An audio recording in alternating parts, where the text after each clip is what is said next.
আশমি আর গুনগুন এরা দুজন আমার একদম পার্মানেন্ট কাস্টমার হয়ে গেছে। কাস্টমার থেকে বড় কথা হচ্ছে এরা মানে নেল এক্সটেনশন করতে করতে এরা আমার ফ্রেন্ড হয়ে গেছে। বিশেষ করে গুনগুনের সাথে তো বেশি হয়ে গেছে, মানে এক্সটেনশনের থেকে এক্সটেন্ড হয়ে যাচ্ছে আমাদের ফ্রেন্ডশিপটা। তো যাই হোক, আজকে আশমি করলো এই নেলসটা। ক্রিসমাস, তারপরে এসে না নিউ ইয়ার, আজকে যেহেতু নিউ ইয়ারের লাস্ট ডে বলে কথা, মানে নিউ ইয়ারের না, ওল্ড ইয়ার, কিন্তু নিউ ইয়ার শুরু হবে। তো আশমি, তোমার কেমন লাগলো? আমার তো খুব ভালো লেগেছে। This is not my first time, এটা আমার সেকেন্ড টাইম।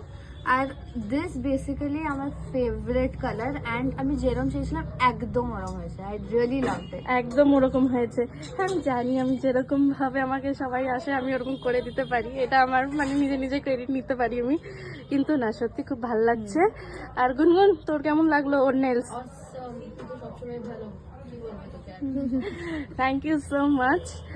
আর তোমরা যদি, এখন তো বিয়ের সিজন এই কিছুদিন পরেই শুরু হচ্ছে, কেউ যদি করতে চাও তাহলে কন্ট্যাক্ট করতে পারো, তাড়াতাড়ি কন্ট্যাক্ট করো, না হলে কিন্তু অনেক, মানে আমি তোমাদেরকে কিন্তু সিট দিতে পারবো না। তাই আজকের মতো এখানেই, বাই বাই, থ্যাংক ইউ।